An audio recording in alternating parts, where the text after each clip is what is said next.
If you love liberty, declare your independence by signing the Shire Society Declaration at shiresociety.com.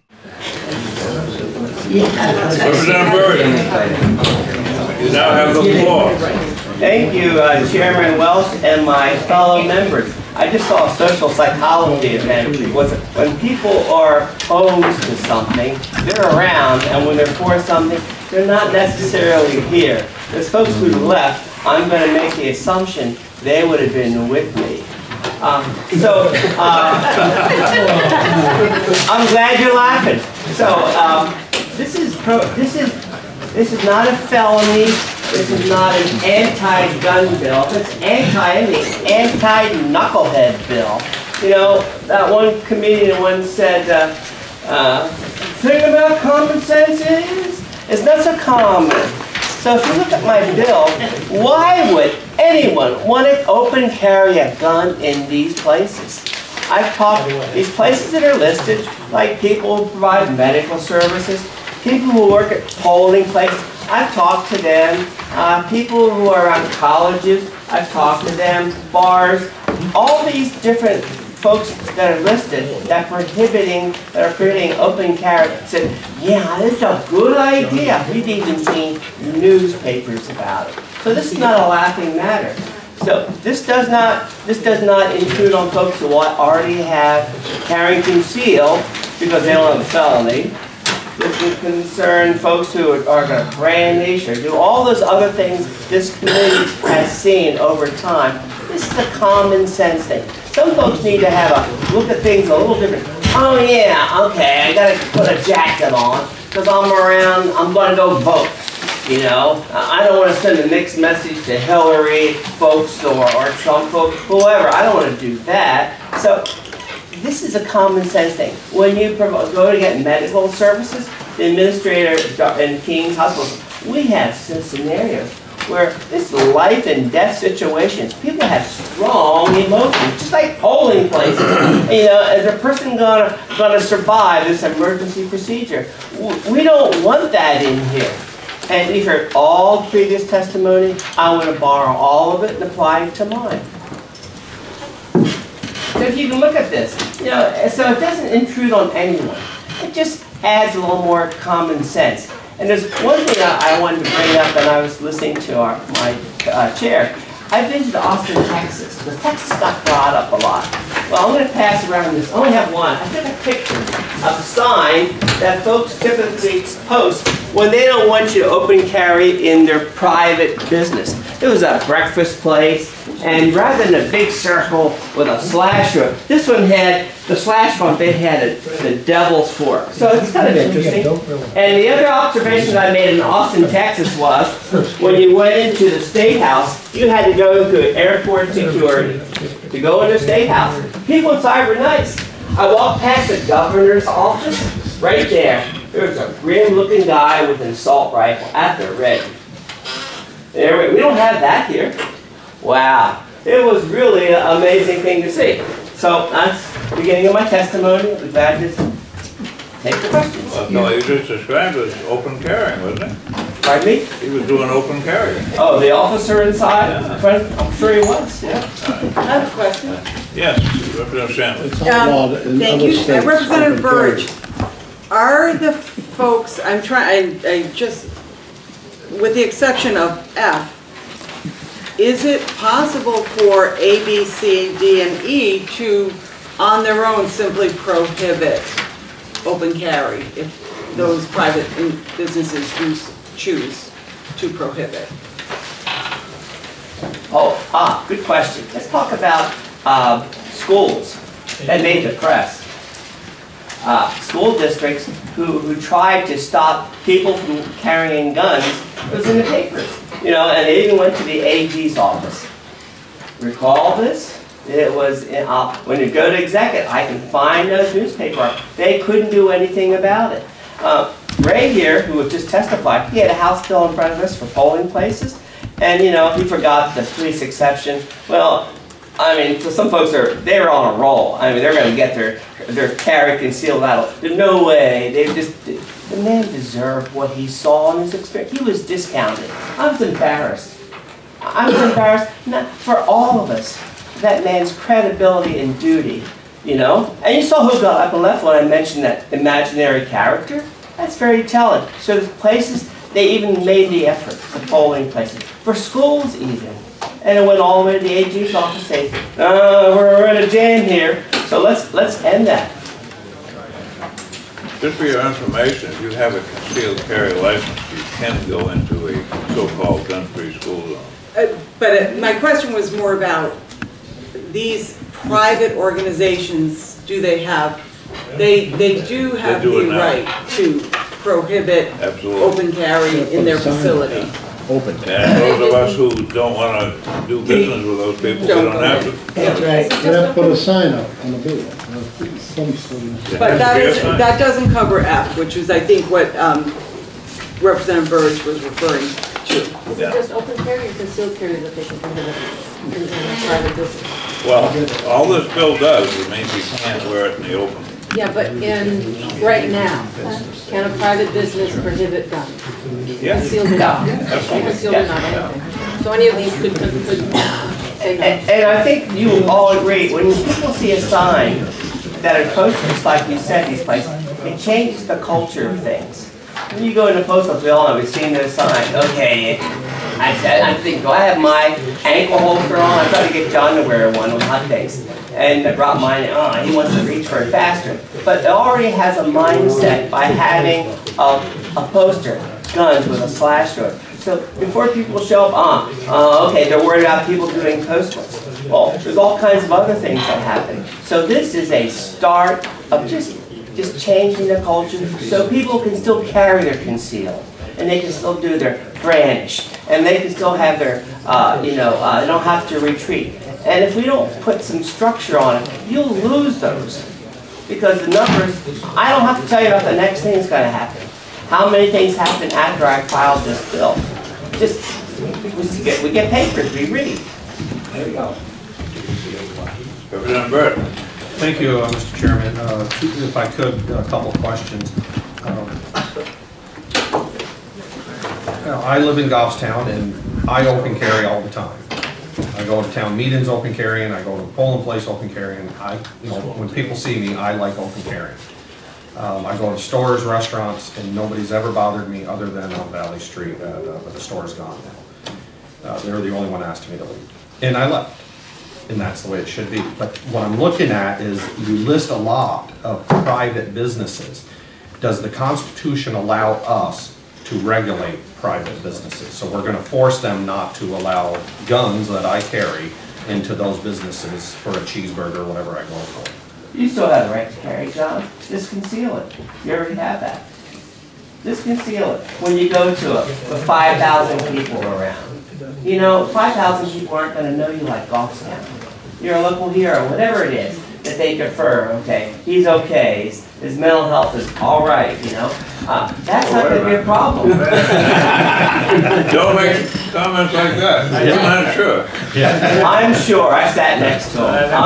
I gave him everything but ink blots already to look at.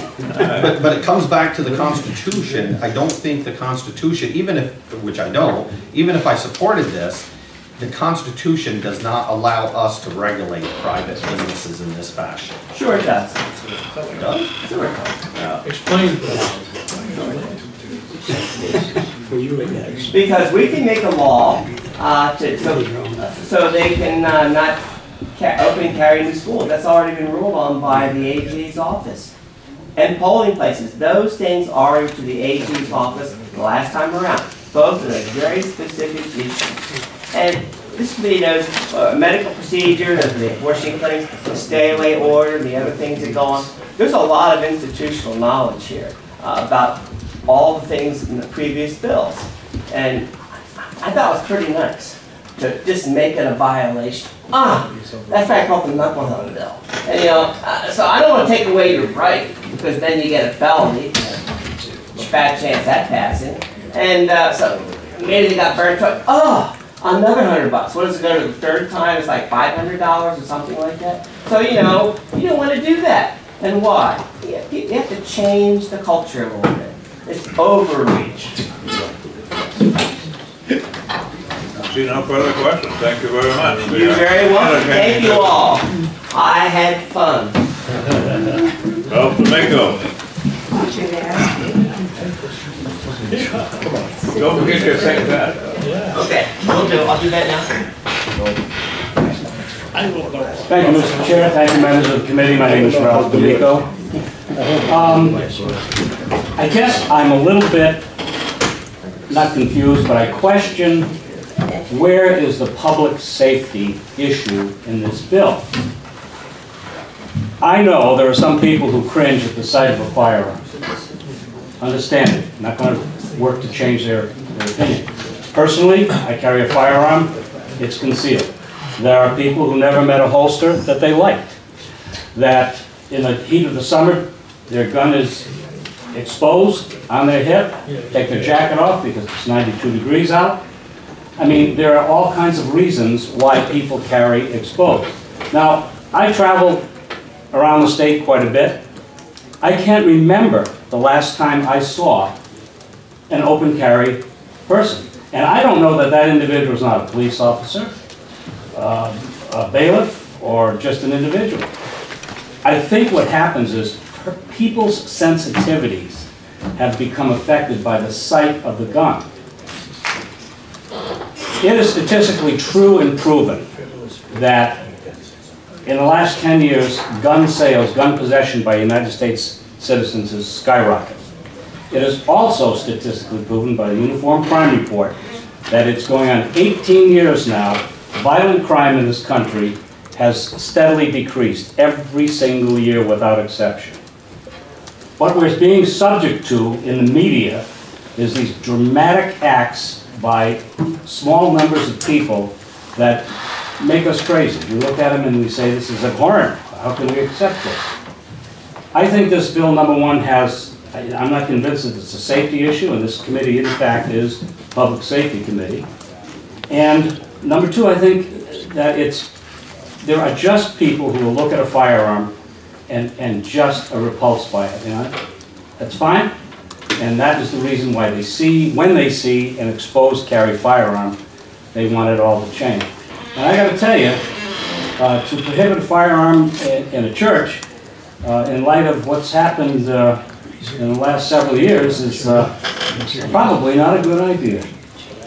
And what better way to deter someone who might be inclined to do something dastardly evil than if he goes into a public place and he sees somebody with a firearm, not knowing that that individual is not a police officer or has no idea. That's all I have. Sounds good to me. Mr. Chairman? Look at I'm gagging. Just to reiterate, in your opinion, Mr. D'Amico, is it allowable for a private business owner to refuse anyone who have a prohibition against carrying openly? Is that, there does not need to be a law stating that? Absolutely. They can prohibit that right now. Right, thank you. And you see it on every place. You see no firearms allowed. If I'm concealed, I may choose not to. Maybe. So far as I know, the only, correct me if I'm wrong, if you know different, the only place that firearms are prohibited is in a courthouse, the courtroom. And jail, sir. Post office. Jails and prisons. Post office. And the court made the rule originally, and I put it into statute, because first of all, I wanted to make sure that anybody who walked up to that screening device was not in violation of any law. So if you go up to that screening device and you're armed, and it's a courthouse, and you can't get in, you just go back. There's no charge. I thought that was a good thing. Now, under the courthouse rule, I don't think the court should be making laws. And I explained that to them. But the other thing is, I also, in that bill, had a section in there that would require the courts to provide a place to place your firearm. Because I don't think it's a good idea to leave it out in your car, knowing the type of people who attend courts. It just doesn't make sense to me. But that didn't pass because it was too expensive. No, I don't think it's too expensive.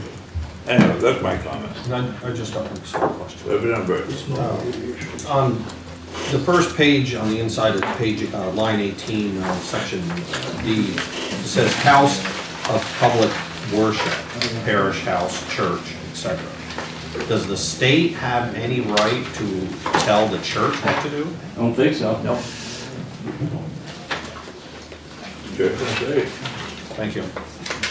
If the law doesn't want you to carry a gun in there, he'll take care of it. That's right. Amen, brother. Any other questions? Thank you very much. Thank you. J.E. Simpkin. I do have prepared testimony, Mr. Chairman.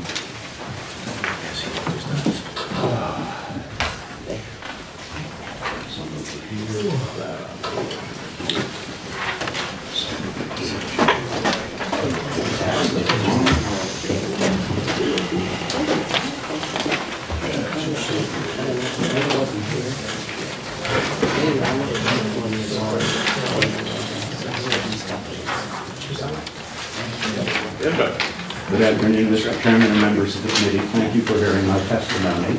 I'm here on behalf of the New Hampshire Firearms Coalition, which is an organization of firearm owners, manufacturers, and retailers.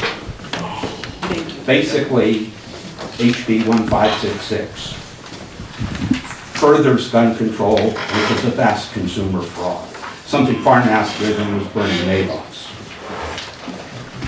We urge that this bill be voted inexpedient to legislate.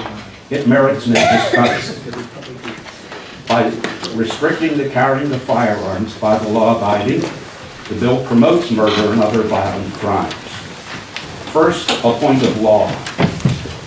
In the U.S., police forces have no duty to protect the average law-abiding person. This is not my opinion. My opinion would have zero value here. It is the opinion of the U.S. Supreme Court, and this is old, well-settled law. The cornerstone decision is South versus Maryland, 1856. If you look at the second bullet in the first paragraph, if you will, on the front page, you can read the essence of that decision in modern English. Not even the beneficiary of a restraining order is entitled to police protection.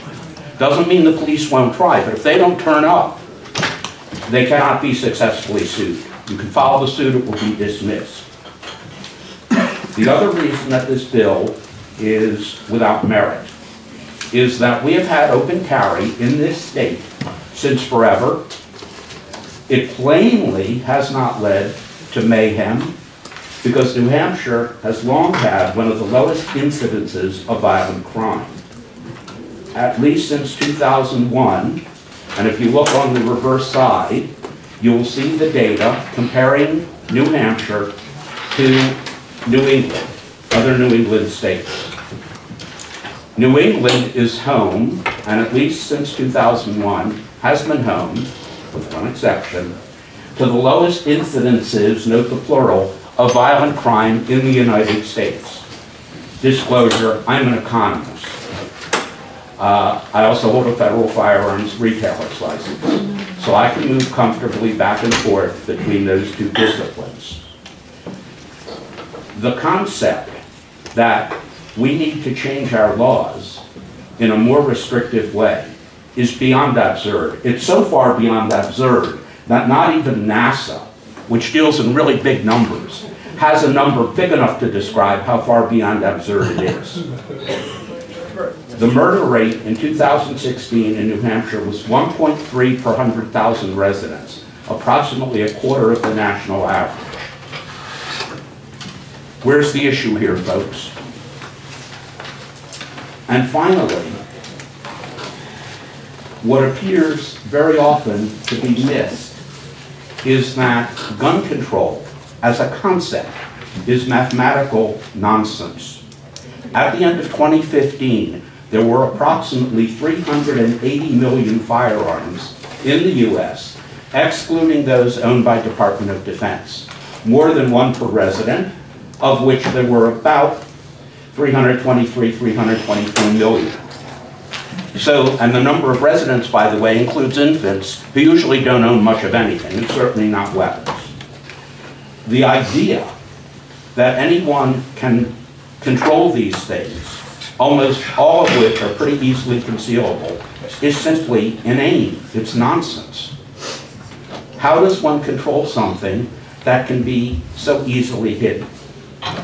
Further, since 1980, and I can come up with a longer series if you want to see it, until end 2015, the murder rate in the U.S. halved from 10.2 per 100,000 to 5.3. That's in 2016. Mr. Silverman? Yes? This is not a prohibition bill. It is a prohibition bill. It explicitly prohibits open carry in certain places. But it doesn't prohibit carrying a firearm. It changes, in a very material way, a resident's civil right to be armed. It is a frontal attack. To characterize it as anything other than that misrepresents the bill, especially since, for 2 centuries and more, we've had open carry. So why would anyone want to change this if their purpose was not, as Representative Burridge honestly declared, to change the culture? So, if you want that culture, Representative Burridge, there are many other states. You could move 50 miles south of here to Massachusetts, where they have many long and complicated laws, and they have a murder rate higher than does New Hampshire, and an incidence of violent crime approximately twice that of New Hampshire. Go there if that's what you want. I'll even give you $1,000 for the moving expense. I'm happy to do that, because if you're not happy here and you don't feel safe here, go there. Leave the rest of us alone. We have a formula here that works, and it works well. And it has worked well for many, many decades. Since 1960, only rarely has the incidence of murder in New Hampshire been more than half of the national murder rate. Generally, if you average that period of time, it's about a quarter. We have no problem here. Your purpose in this bill is simply to advance a cultural change that will make this a more dangerous and nasty place to live. Why you would want to do this, I do not speculate. I do know, and the members of the coalition know, that this bill merits no consideration, but if it has to be considered, it should be voted inexpedient to legislate. Thank you, Mr. Chairman. I'll be happy to take any questions that you may have. Representative Pantelakis has a question. Yes, sir. Thank you for taking my question. You just told the representative if he was afraid of guns and didn't like it, that it should move out of the state. Would you say that to all of us that don't like them? If firearms are an object that causes a person emotional distress, psychological distress, then they should not move actually to Massachusetts, they should move to Hawaii. Because Hawaii has some of the most vicious and repressive laws governing firearms that are to be found in this great union. Thank you. You're welcome. Any other questions? Very nice. Thank you very much for your testimony. Thank you, Mr. Chairman. And if there are any follow-up questions, I can be reached via the offices of NHFC. Keene Freeman. 2 minutes. Then we go to lunch. Ian Freeman, one of the co-chairs of the New Hampshire Liberty Party. Representative Burridge referred to changing the culture, but he wants to do it from the top down. He wants to force his cultural views on people of New Hampshire, and he's nodding very excitedly to do that. I think that the young lady who read from in the last hearing the Facebook results of their poll, which found overwhelmingly New Hampshire responded to that unscientific poll, were in favor of more gun freedom in New Hampshire. We're in favor of allowing people to conceal carry on campus. The culture in New Hampshire is in favor of the right to self-defense, and it always has been. And so in order to change the culture, I think that the way to do that, if you want to, is to try to influence people individually, not to use the government. So I open carry. I'm not doing it today, but every now and then I will open carry. And the reason for that is because I think it's important for people to see guns. I think it's important for them to remember that there are guns around in New Hampshire, and that's one of the reasons why it is one of the safest places probably in the world to live. So that's the way you change a culture, is you do it individually. You don't go top down and force people to behave in a way that you want them to, because that's what a tyrant does. Thank you. Very much. Are there any questions? Seeing none, we'll close the hearing on House Bill 1566. We'll be back here at 1 o'clock. We'd like to invite you to visit freekeene.com. FreeKeene.com features audio, video, and blogs chronicling the transition to a voluntary society. FreeKeene.com also has comments and discussion forums so you can be heard. FreeKeene.com. I should be in Keene, New Hampshire with the Free Staters.